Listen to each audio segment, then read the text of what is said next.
It's the Eagle Community Television Forum with your host, Gary Shorman.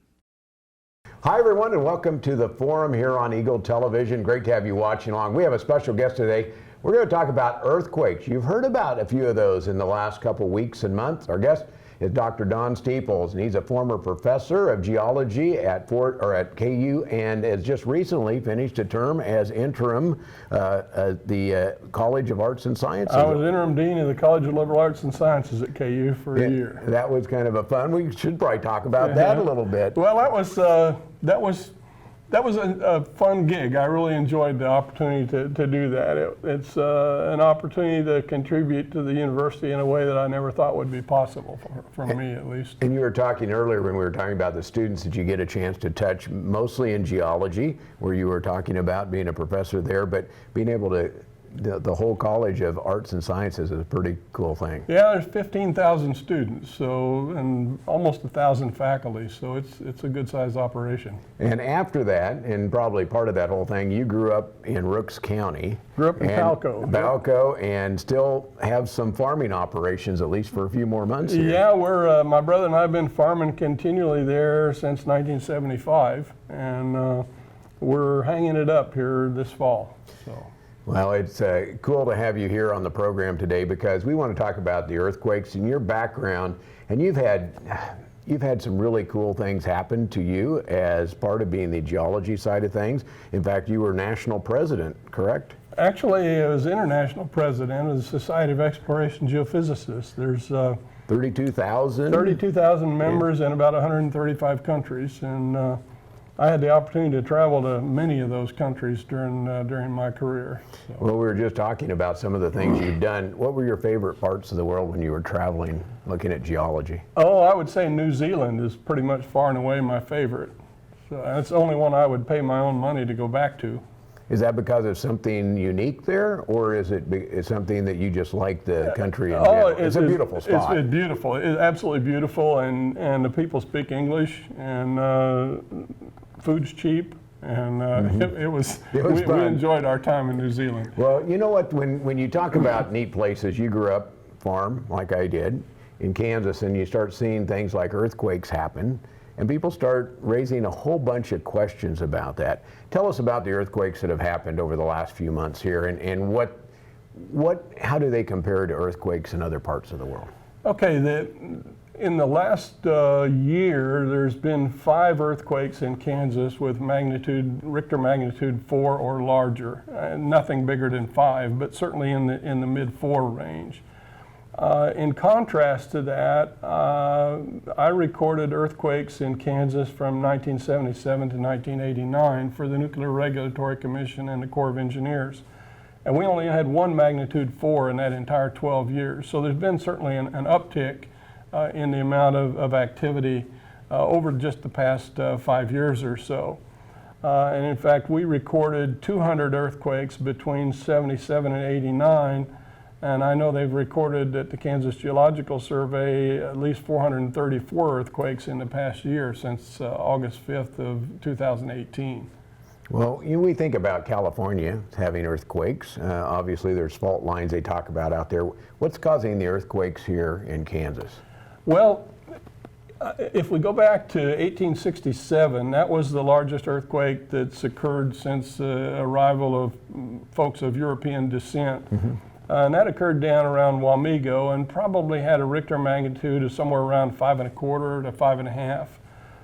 Then in 1879, there was an earthquake up in Rooks County, probably southwest of Stockton, based on newspaper reports.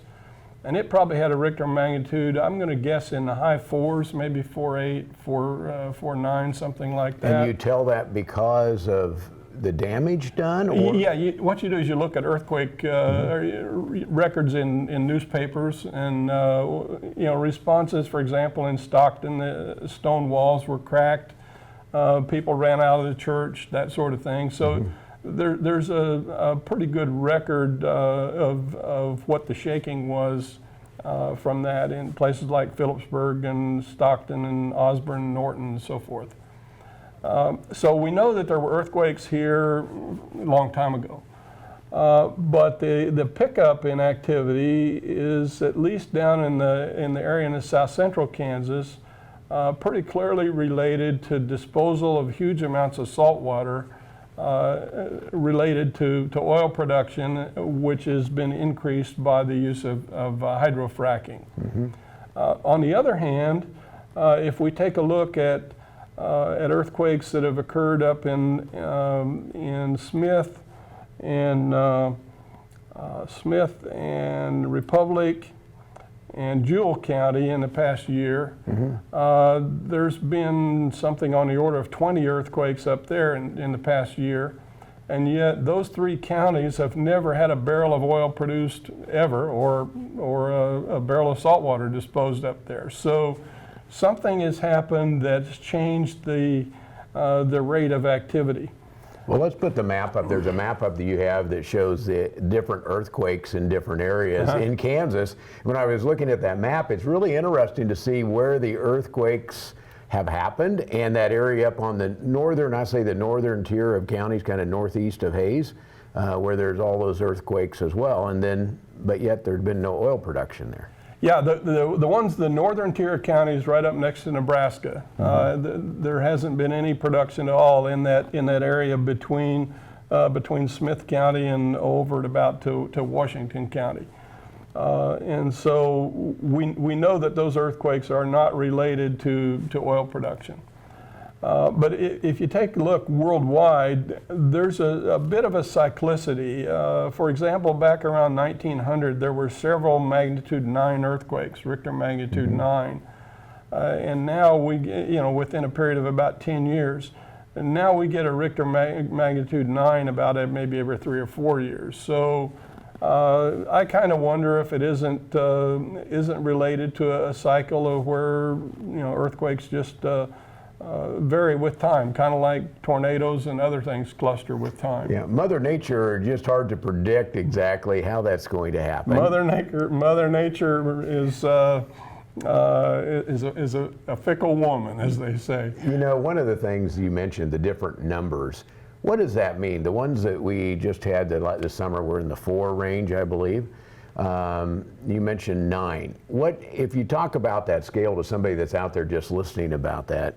What do you feel? I slept through all of them, so I didn't feel any of them. Well, the Richter scale is arranged in such a way that each unit represents about 31 times in energy. So if you got a magnitude 3, that's 31 times more energy than a magnitude 2. And a magnitude 4 would have 31 times more energy than magnitude 3. So if you go, say, jump from a 2 to a 4, that's 1,000 times the energy. Yes. And then you go to a 9, it just keeps. That's a huge. It's unbelievable how much energy is in a magnitude 9.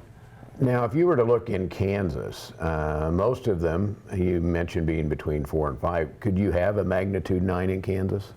No, the biggest earthquake we could get here in Kansas, it's related to the maximum fault length, and the maximum fault length that we have could only accommodate maybe a magnitude 6 to 6.5. So we're not going to get a 7 or an 8 or a 9 here, but maybe every couple thousand years, maybe a magnitude 6 or 6.5.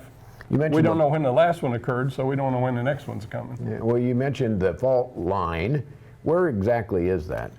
Well, the main fault is called the Humboldt Fault Zone, and it runs roughly from Omaha to Oklahoma City.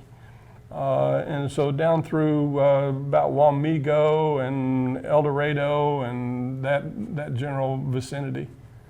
And then there's also a series of faults that runs from about Wichita up through this area and Norton, and then on up to the Black Hills in South Dakota. Now, is that related to any of the oil production? Those fault lines, Yeah, does absolutely. that tie into that? Absolutely. There's uplift, something called the Central Kansas Uplift that includes this area here, Barton County, Rooks County, Ellis County, where most of the oil is collected up on top of that ridge. And then as the oil producers find that ridge and then extract the oil and Right. make that happen. And associated with that is saltwater production. And any oil well is going to produce at least a little bit of salt water, and so you dispose of that into wells that are non-productive. And in theory, that fills that cavern up, that hole up? Well, there's not really ever a cavern. When you're producing, you're not really producing a vacuum down there. The fluid continues to come in. From outside. It's interesting. How do you see that far down below? When you see there's a ridge in this area and all that? Because, when you were doing some of your work, I read about some of your stuff, and you were actually involved with some of the tunneling and some things, trying to find things that people were doing, tunneling under borders and et cetera, some of those Tunnel things. detection is my specialty. That's what I'm, if I'm world famous, that's because of the Well, I was reading tunnel about work that, and we've I'm done. thinking that may be more exciting than the earthquake part. But how do you see below? How do you get that? How do you find those fault lines? It's pretty much analogous to ultrasound that they use in the medical profession. A pregnant woman goes in for an ultrasound of the fetus, and it's just a matter of scale, really. They're looking at frequencies in megahertz range, and we're looking at frequencies in the low audible human range. Maybe say 100 hertz to 400 or 500 hertz.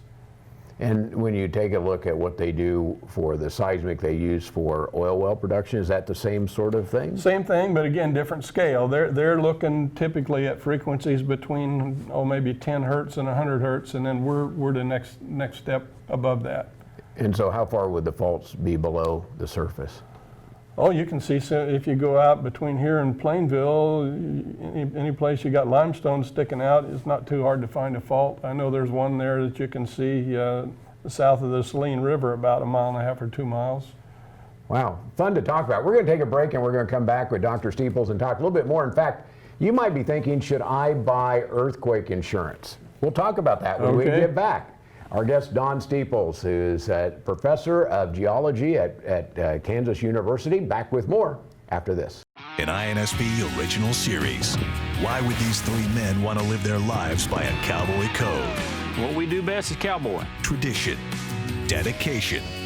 But one reason is bigger than the rest. Family. That's what life's all about. It's a show you don't want to miss. The Cowboy Way. Sundays at 10 p.m. Eastern. Only on INSP.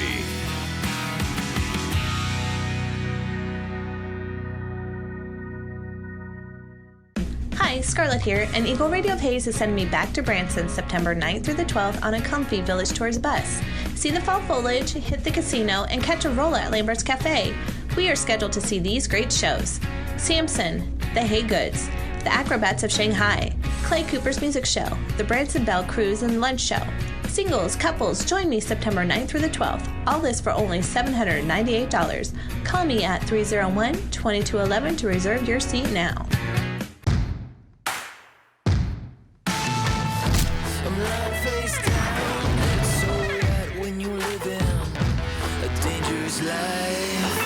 Come out to the coast, we'll get together, have a few laughs. Fire in the hole!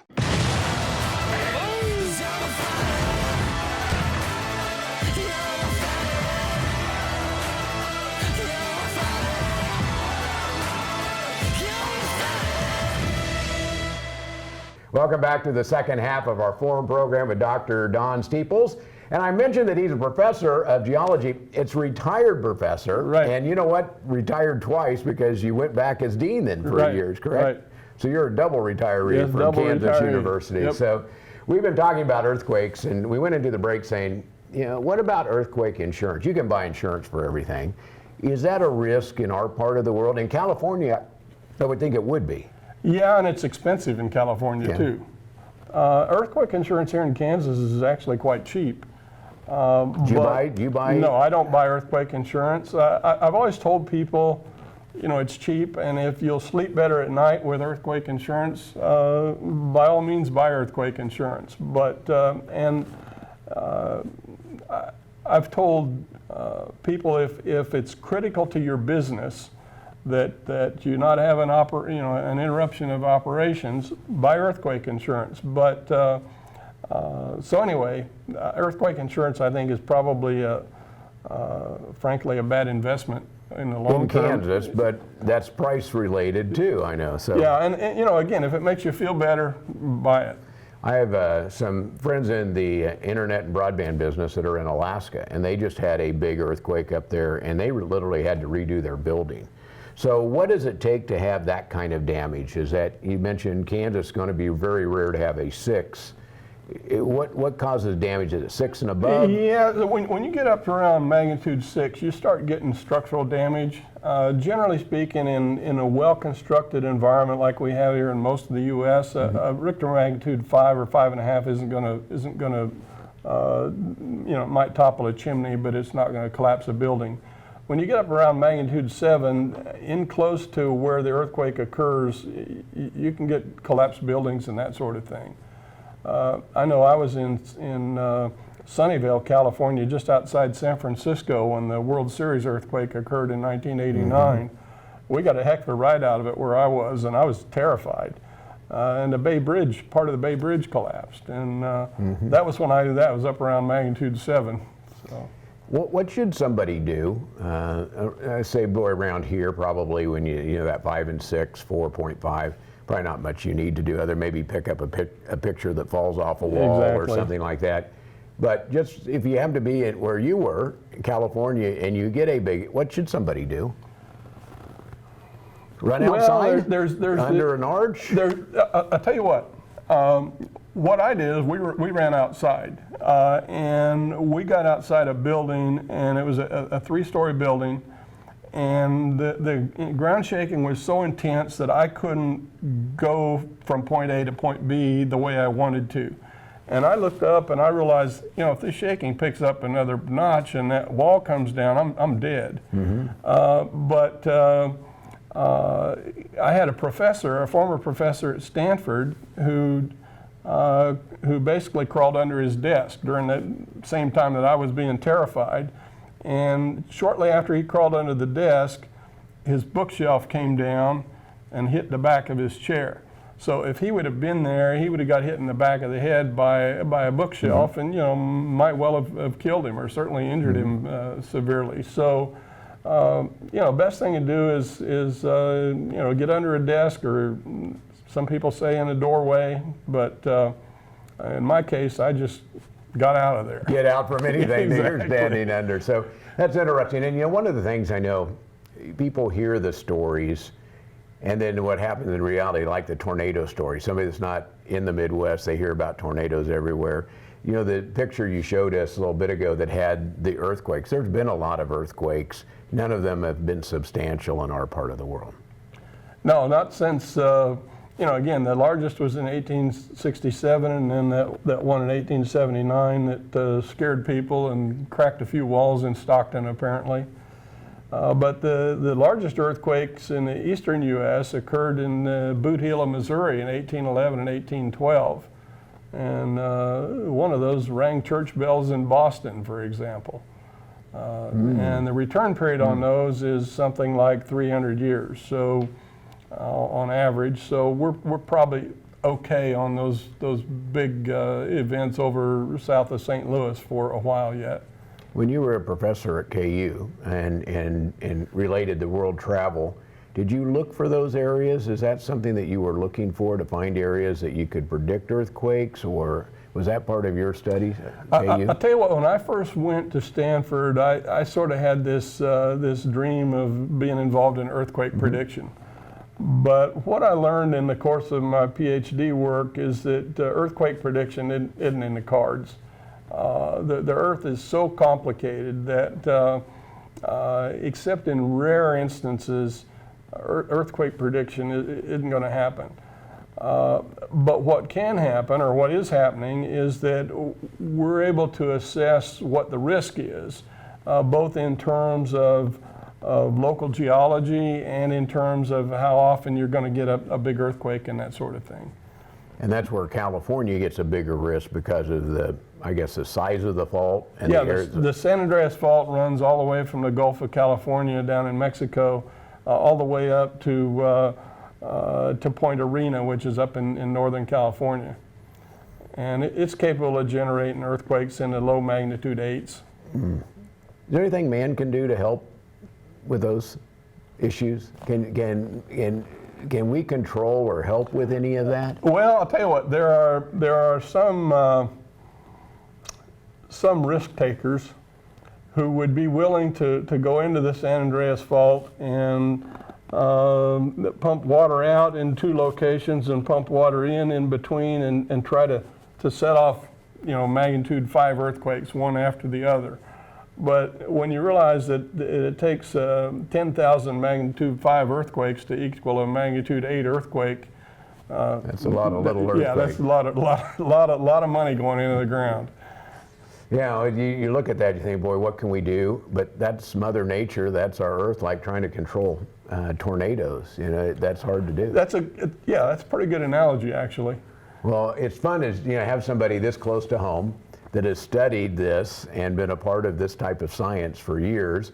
And, a long time in the farming business as well. And you're up in that area that have had some earthquakes up in that part of it. In fact, that magnitude 4 that we recorded in 1989 was about 2 miles from where my grandfather homesteaded in 1879.